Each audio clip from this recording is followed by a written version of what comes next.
Então, gente, bom dia a todos. Nós vamos iniciar agora a nossa aula. Essa aula de hoje, de artes, vai falar sobre um movimento artístico chamado de romantismo, né? É um dos movimentos artísticos, assim, fenomenais. Aqui, nesse movimento, é onde a arte, ela passa a ter liberdade, onde as pessoas, os artistas, eles passam a ter uma liberdade maior, eles passam a expressar os seus sentimentos, eles passam, literalmente, a começar a ter opinião própria, eles começam a ter voz, eles começam a ter vez, eles começam a se manifestar. Então, assim, coisas que antes, nos outros movimentos artísticos, não funcionava, né? Já nesse aqui, no romantismo, começou a funcionar. Ou melhor, começou opa, deu um probleminha aqui. Começou a pôr em prática, né? Esse surgimento, né? Onde o artista ele era livre, ele começou a ser livre para para se expressar, onde ele poderia colocar a sua opinião, coisas que nos movimentos artísticos anteriores ainda não existia. E a gente vai ver o porquê, isso, a diferença, né, do romantismo para os outros movimentos artísticos. Então, o romantismo ele está totalmente voltado para o sentimentalismo, tá bom? É dessa forma que nós iremos entrar agora nesse novo conteúdo. Aproveite, ele é um conteúdo muito bom, muito bacana mesmo. Principalmente para nós. Então, vamos para a introdução, né? Falar sobre o romantismo, como foi que surgiu e tudo mais. Bora lá. O romantismo, ele surgiu no século XVIII, no início do século XVIII e entre o século XVIII e o século XIX. Deixa eu ver aqui que teve um aluno que pediu para acessar. Ah, já entrou. Vocês estão conseguindo enxergar direitinho? Sim. Aqui? Ok, bora lá. Então, como eu estava dizendo, o romantismo ele teve origem entre o século XVIII e nos meados do século, no finalzinho do século XIX. Ele foi nesse período aí, século XVIII, século XIX, na Europa. Tá? Qual a finalidade, né, do romantismo? O que foi que ele trouxe como bom para a literatura, né? Esse movimento artístico, o que foi que ele trouxe? Na verdade, ele trouxe uma grande estímulo para a literatura, ele trouxe algo muito bom para a literatura, onde os artistas eles passaram a expressar a sua opinião, o que ele queria realmente dizer, tá? Esse movimento artístico, no caso o romantismo, ele também trouxe uma outra forma de pintura, vocês vão perceber isso mais posteriormente, a pintura ela passa a ser algo mais livre, né? Tudo aqui é voltado para o sentimentalismo e para a expressão mesmo, eles vão expressar os seus sentimentos, tá? A música, o romantismo, ele dá uma grande abertura aí para a música e a arquitetura. Então, a literatura, a pintura, a música e a arquitetura no romantismo, ela tem um significado muito importante. E ela passa a ser expressada através de vários sentimentos aí, onde o artista ele começa a se colocar como, colocar a sua opinião, onde ele começa a andar com as próprias pernas. Eu vou explicar esse termo de andar com as próprias pernas. Por que isso, professor? Porque o romantismo, gente, ele é totalmente oposto aos movimentos artísticos anteriores. Enquanto no romantismo os artistas, eles se expressavam, eles poderiam colocar os seus sentimentos, eles eram livres para expressar aquilo que eles achavam, aquilo que eles queriam. Nos movimentos artísticos anteriores, não era bem assim, né? Por exemplo, o classicismo e o iluminismo. O classicismo e o iluminismo, eles são totalmente opostos ao romantismo. E aí a gente vai entender por quê. Porque o classicismo, ele tentava fazer a imitação, na verdade, ele fazia a imitação dos modelos clássicos grego-românticos. Perdão, gregos romanos. Ou seja, o classicismo, ele prezava muito pela perfeição, tá? Eu não sei se vocês lembram, quando a gente falou sobre, nas aulas anteriores lá, mesmo na escola, onde nós falávamos das pinturas quando ela era totalmente perfeita, né? Eles pensavam em todos os detalhes, eles arquitetavam tudo. Né? Então, o classicismo, ele tinha muito a busca pela perfeição. Né? Outro ponto importante do classicismo, além da busca pela perfeição, era o equilíbrio, a pureza das formas, o rigor estético. Então, enquanto o classicismo ele tinha essa perfeição, né, tudo tinha que ser perfeito, a forma como ele colocava a pintura, a forma como era colocada, posicionada as coisas, né, do artista, a estética da pintura, da imagem. Então, a estética da arte também, tanto na arquitetura mesmo, durante o classicismo, mas também na arte visual, né, nas pinturas, o classicismo ele preservava muito por esse equilíbrio, por essa perfeição, coisa que no romantismo o artista ele já era livre, ele não se limitava, entre aspas, às regras. Aqui ele podia desenhar livremente, ele poderia expressar aquilo que estava dentro de si. Até aí, tudo bem? Alguma dúvida? Não. Ok. Deu para entender aí a diferença entre o romantismo e o classicismo? Sim. Isso. E aí a gente vai falar agora sobre o iluminismo, né? Que foi esse período também oposto ao classicismo. O iluminismo ele é conhecido como o século das luzes, né? É uma maneira de esclarecimento, é uma ilustração ou um esclarecimento. Como assim, professor? O iluminismo, gente, ele estimulava nas pessoas questionamentos, investigação e experiência. Ou seja, estimulava nas pessoas, ele estimulava as pessoas a se questionarem acerca do conhecimento da natureza, tudo que estava ao redor dele. Então, ele fazia as pessoas se questionarem.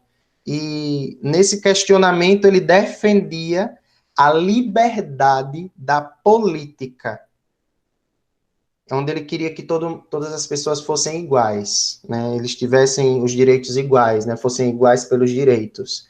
Então, o iluminismo, ele causava nas pessoas um questionamento, ele estimulava as pessoas a se questionarem acerca de tudo que estava acontecendo ao seu redor. E nesse questionamento ele defendia a liberdade da política, assim como outras, como a liberdade da política, mas também como a religião e entre outros. E ele queria que todos fossem iguais pelo direito, tá? Pelo direito constitucional, o direito da Constituição naquela época. Então, a diferença é que, enquanto o iluminismo ele tentava trazer uma ilustração e um esclarecimento, lá no romantismo, ou melhor, no classicismo, no classicismo havia ali uma busca pela perfeição. E no romantismo já existia ali um sentimento, tá? Onde o artista ele poderia realmente se expressar. Ok? Ok. Tudo certinho? Vamos para o contexto histórico. O que é o contexto histórico, professor? A história mesmo do romantismo. Como foi que se sucedeu, né? Como foi que ele se desenvolveu. Opa! Bom, Para falar do contexto histórico, nós precisamos relembrar um pouco sobre a Revolução Francesa, que vocês estudaram lá com o professor Álvaro, né? Vocês lembram desse assunto, da Revolução Francesa? Mas Sim, eu lembro. Alguém queria falar aí um pouquinho sobre ela? Fala aí, alguém. vai, Jonas. Porque eu. Você é mais esperto da sala, né? Eu não, eu nunca falei isso. Gente, então, no período da Revolução Francesa, né, o romantismo, ele teve, assim, perdão, no período da Revolução Francesa, o romantismo, ele começa a ter um crescimento, ele começa a surgir. Por quê? Houve uma grande influência da Revolução Francesa, e aí a influência dela foi muito grande para que se desenvolvesse o romantismo. O romantismo ele vem a partir de a Revolução Francesa. Foi nessa revolução, principalmente com o crescimento da burguesia, isto é, o crescimento da burguesia, o crescimento da economia, quando a Revolução Francesa começou a sair daquela crise que eles estavam vivendo, nesse crescimento da burguesia, o, o romantismo ele começa a surgir. E esse crescimento da burguesia, dentro da Revolução Francesa, ela nos deixa um legado, ou seja, a Revolução Francesa ela deixa um legado para poder, que nesse legado, na verdade, dá-se início aí ao romantismo. Que legado é esse? É o legado da liberdade, é o legado da igualdade e o legado da fraternidade.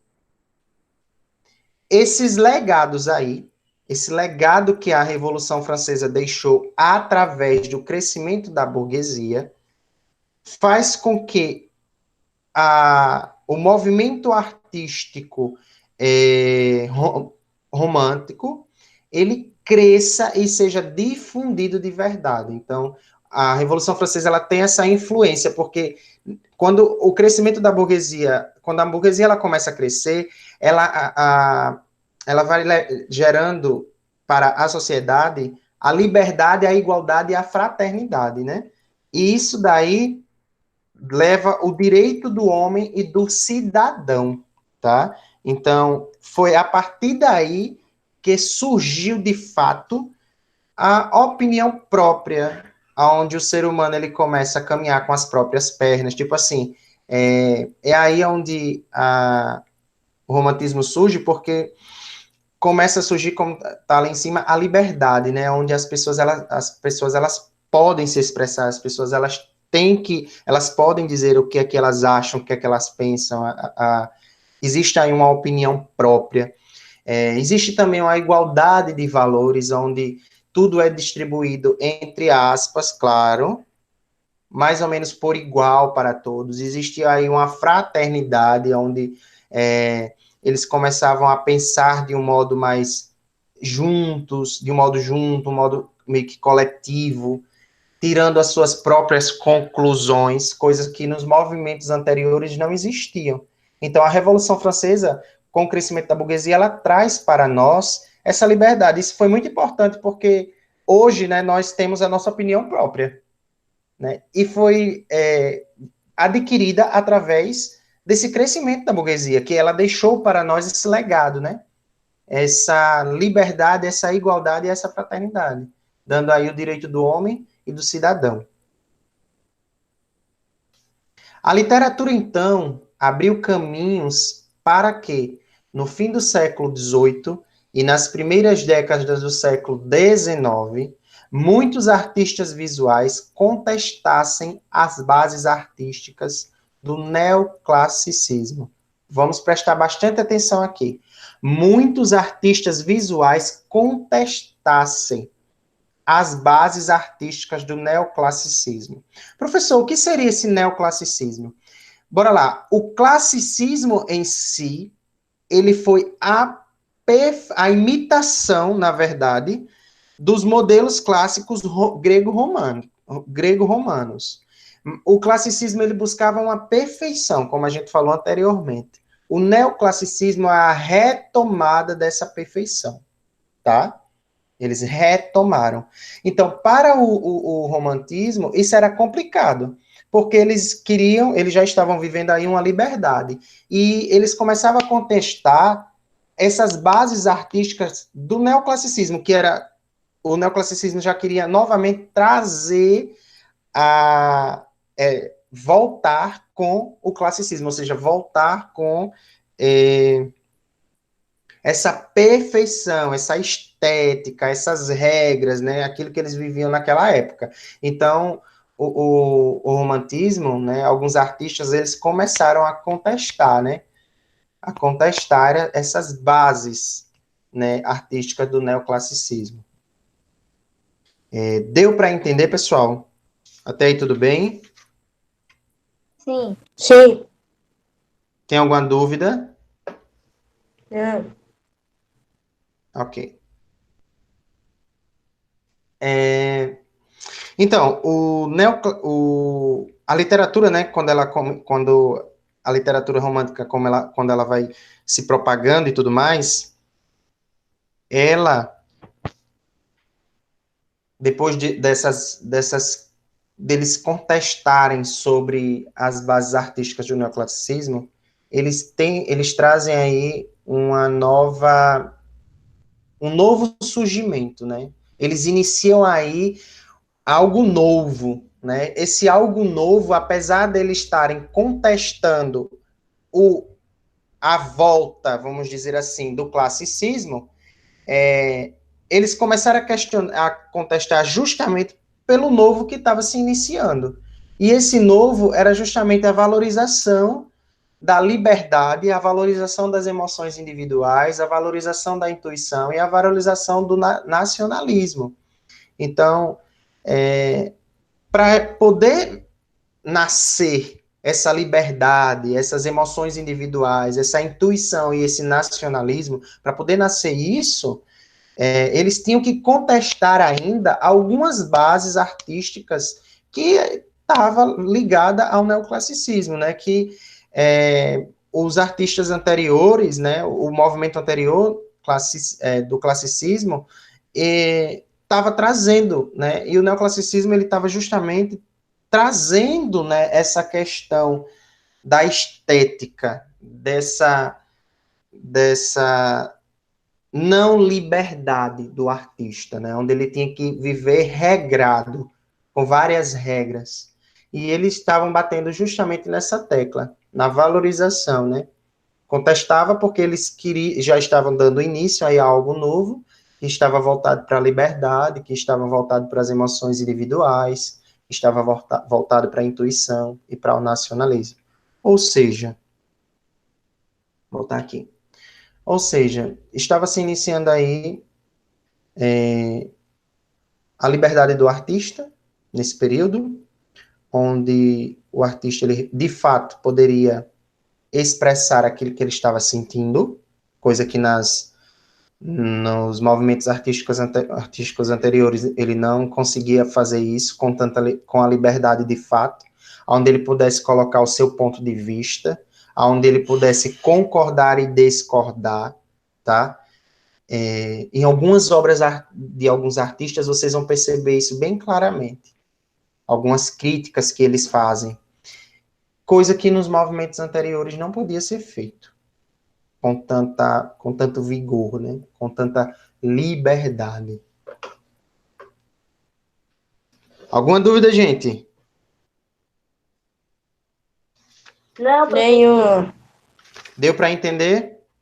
Deu. Bom, esse é o novo assunto, né? Esse é o contexto histórico do romantismo, como foi que ele surgiu, tá? De uma forma bastante resumida para vocês. Eu tirei algumas coisas do livro, outras coisas foram conclusões próprias, outras coisas eu peguei pela internet. Então, assim, para facilitar para que vocês pudessem entender da melhor maneira possível, tá bom? Eu queria, assim, dizer para vocês que A nossa aula, ela vai até as 9 horas, porque não posso atrasar as aulas dos outros alunos. Então, essa aula vai ficar gravada, tá bom? Ela continuará gravada.